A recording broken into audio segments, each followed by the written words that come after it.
ኢራናውያን ለለቅሶ አደባባይ ወጥተዋል። የኢራናውያን ልብ ቆስሏል። ሀገሪቱ በከባድ ሐዘን ተውጣለች። የሀገሪቱ የበላይ መሪ አያቶላ አልኻሜኒ መሞታቸው ተከትሎ በሺዎች የሚቆጠሩ ኢራናውያን ጥቁር ልብስ በመልበስና የመሪው ምስል በመያዝ ሐዘናቸውን ለመግለጽ ወደ አደባባይ ወጥተዋል። በቴህራን ጎዳናዎች ላይ የሚሰማው ለቅሶና ዋይታ ኢራን ምን ያህል ታላቅ መሪዋን እንደተቀማች የሚያሳይ ሆኗል። ለዓመታት ሀገሪቱን በጽናት የመሩት አያቶላ መወገድ ለብዙሃኑ ኢራናውያን የመሪ ማጣት ብቻ ሳይሆን የሀገሪቱ ምሰሶ የመፍረስ ያህል ተሰምቷቸዋል። በእያንዳንዱ የኢራን ከተማ መስጊዶች በለቅሶ ተሞልተዋል። የሐዘን መግለጫ መዝሙሮች በየጥጋጥጉ ይሰማሉ። መንግስት ያወጀው የ40 ቀናት ብሔራዊ ሐዘን በይፋ ተጀምሯል።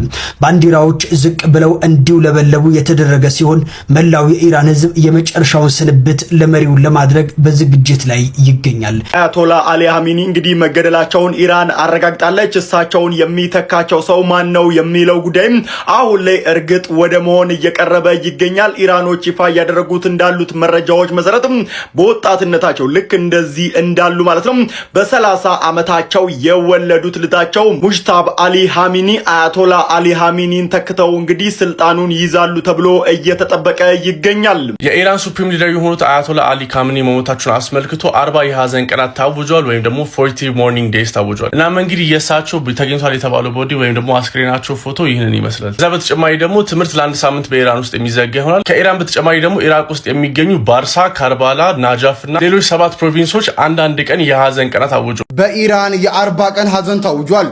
ሞቷል አልሞተም ተብሎ በርካታ ውዝግብ ሲፈጠርበት የነበረው የኢራኑ መሪ አያቶላ አሊ ኻሜኒ መሞታቸውን እንግዲህ በስተመጨረሻ ራሷ ኢራን በቴሌቪዥን ጣቢያዋ ላይ በሰጠችው መግለጫ አረጋግጣለች። እስኪ መግለጫውን ተመልከቱት። ኢና ሊላሂ ወኢና ኢለይሂ ራጂዑን። እናም እንግዲህ የአያቶላ አሊ ኻሜኒ እንግዲህ ያረጋግጣችው ኢራን ለ40 ቀናት የሐዘን ቀን አውጃለች። ይህንንም ተከትሎ ኢራናውያን በቴህራን ከተማ አደባባዮች ላይ እየወጡ የኻሜኒን ግድያ ተከትሎ ሐዘናቸውን እየገለጹም ይገኛሉ። በቀጣይ እንግዲህ እሳቸውን ተክቶ የእሳቸው ልጅ ሙጅታባ አሊ ኻሜኒ አባቱን ተክቶ ሀገሪቱን ይመራል ተብሎ እየተጠበቀም ይገኛል። የኻሜኒ ስንብት የኢራኑ መንፈሳዊ መሪ አያቶላ አሊ ኻሜኒ የዛሬ 86 ዓመት ነበር በኢራን መሻድ ከተማ የተወለዱት። የ1950ዎቹ የፖለቲካ እንቅስቃሴ ውስጥም ከገቡ በኋላ የወቅቱ የሙሐመድ ራዘን አገዛዝ በመቃወማቸው ከ6 ጊዜ በላይ ለእስርም ተዳርገዋል። ታዲያ ኻሜኒ የ1979 የኢራን እስላማዊ አብዮት ምልክት ተደርገው ይገለጻሉ። ከአብዮቱ በኋላም የግድያ ሙከራ ተደርጎባቸውም ነበረ።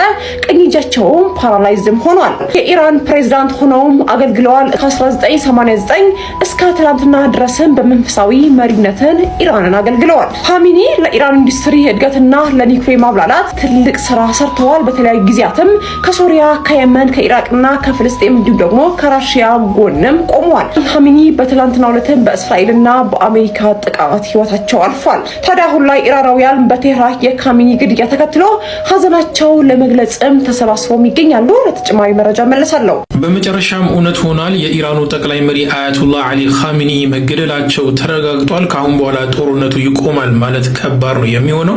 አያቶላ አሊ ኻሜኒ ለረጅም ዓመታት ምዕራባውያንን ሲታገሉና አሜሪካና እስራኤልን ባላቸው አቅም ሲያርበደብዱ የነበሩ ታላቅ የኢራን መሪ ናቸው።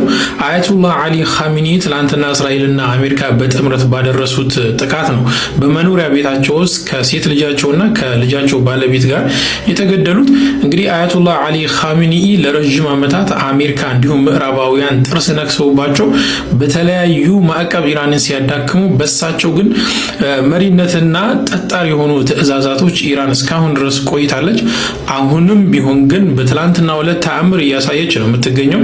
ጥቃቷ ራሱ የሆነ ታላቅ ሰው እንደተገደለባት የሚያመላክት ነበረ።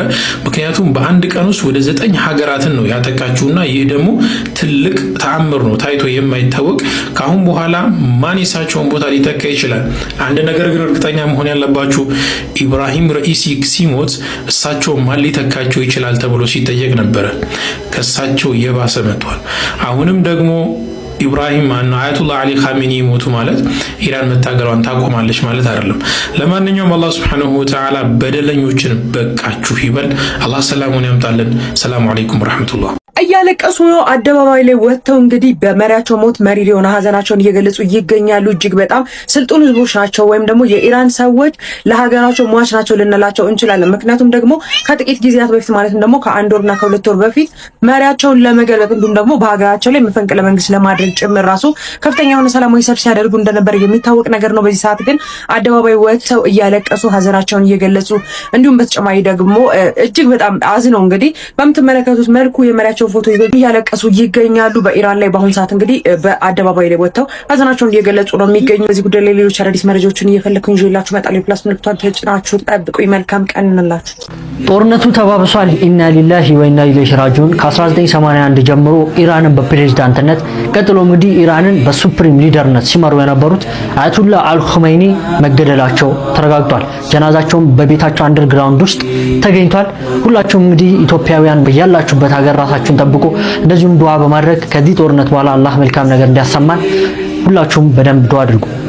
መሞታቸውን ተከትሎ ለ40 ቀናት የሀዘን ቀን ታውጇል። እንዲሁም ደግሞ ባንዲራቸው ዝቅ ብሎ ይውለበለባል። በተጨማሪም ደግሞ ለ7 ቀናት ማለት ነው ከዛሬ ጀምሮ ሙሉ ለሙሉ ስራ በማቆም ነው ሀዘናቸውን እንደሚገልጹ እየተነገረ የሚገኘው። በአጠቃላይ የኢራን ሚሊታሪ ወይም ደግሞ የኢራን መከላከያ ሚኒስትር ለዚህ ጥቃት ምላሽ እንደሚሰጡ እንዲሁም በተጨማሪ ደግሞ በቀላቸውን እንደሚያካሄዱ ጭምር ነው እየተነገረ የሚገኘው። በቀላቸውን በአሜሪካ ላይ ወይስ በእስራኤል ላይ ወይስ ደግሞ እያደረጉ እንዳሉት በአረብ ሀገራት ላይ ነው የሚያደርጉት የሚለው ነገር ግን እስካሁን ድረስ ግልጽ አይደለም። ነገር ግን የአሊ ካሚኒ መሞት ተከትሎ እንደዚህ አይነት የሀዘን ጊዜያት እየታወጁ ይገኛሉ። በተጨማሪም ደግሞ ለ7 ቀን ስራ በማቆም እንግዲህ ሀዘናቸውን እንደሚገልጹ ጭምር ነው እየተነገረ የሚገኘው። ነገር ግን በርካታ ኢራናውያን በዚህ ነገር ደስተኛ ሊሆኑ ይችላሉ የሚሉ መረጃዎችም ጭምር እየተዘዋወሩ ይገኛሉ። እኔን የገረመኝ ለወራት ያን ሁሉ ሲዝቱ አሜሪካና ኢራን እንዴት በገዛ መኖሪያቸው ውስጥ ይገኛሉ? በጣም ነው የገረመኝ።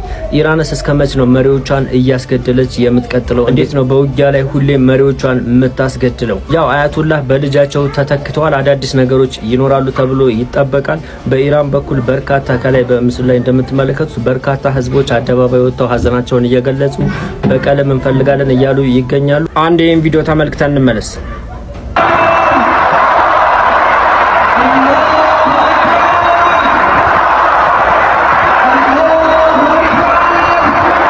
ላይ በቪዲዮ ላይ የተመለከታችሁት በዚህ ሰዓት ቴህራን ውስጥ ነው። በኢራኗ ከተማ ቴህራን ህዝቡ በነቂስ ወጥቶ በቀል እየጠየቀ ይገኛል። ጀግናው አባታቸው አያቱላህ በሌላ ሰው ቢተካም እነሱ ግን በቀል እየጠየቁ ይገኛሉ። በርካታ የኢራን ሚዲያዎች ደግሞ የኢራን ጦር ለበቀል እየተዘጋጀ ነው እያሉ እየዘገቡ ይገኛሉ። ከባለስልጣናቱ በኩል ወይም ደግሞ ከጦር ጀነራሎቹ በኩል እስካሁን ድረስ የተባለ ነገር የለም። አዲስ ነገር ሲመጣ አሳውቃችኋለሁ።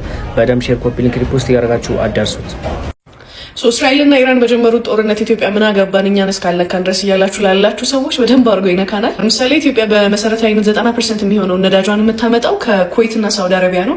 ከኩዌትና ሳውዲ አረቢያ ተነስቶ ወደ ጅቡቲ መጥቶ ከጅቡቲ ወደ ኢትዮጵያ ለማግባት ፐርሺያን ገልፍን ይሄ ገልፍ ኦፍ ኤደን የምንለው ወይም የኤደን ባህረ ሰላጤ እናም ደግሞ ቀይ ባህርን ማቋረጥ ግዴታው ነው። እዚህ ባህር ላይ ያለው እንቅስቃሴ ሰላማዊ ካልሆነና በመርከቦች ላይ ተደጋጋሚ ጥቃት የሚደርስ ከሆነ የነዳጅ ዋጋ ላይና እንዲሁም የሸቀጣሸቀጥ ዋጋዎች ላይ ከፍተኛ የሆነ ጭማሪ ነው የሚኖረው። ሪሰንትሊ እየሰማን ባለውም ዜና የመንን የያዘው የሁቲ ቡድን ኦፊሻሊ ኢራንን ጆይን አድርጓል። ሚኒንግ በዚህ በኩል የሚያልፉት መርከቦች ምንም የያዙ ምን አላየንሳቸው ወደ ኢራን የማይሆን ከሆነ ጥቃት ሊደርስባቸው እንደሚችል ከፍተኛ ፍንጭ የሚሰጥ ነገር ነው።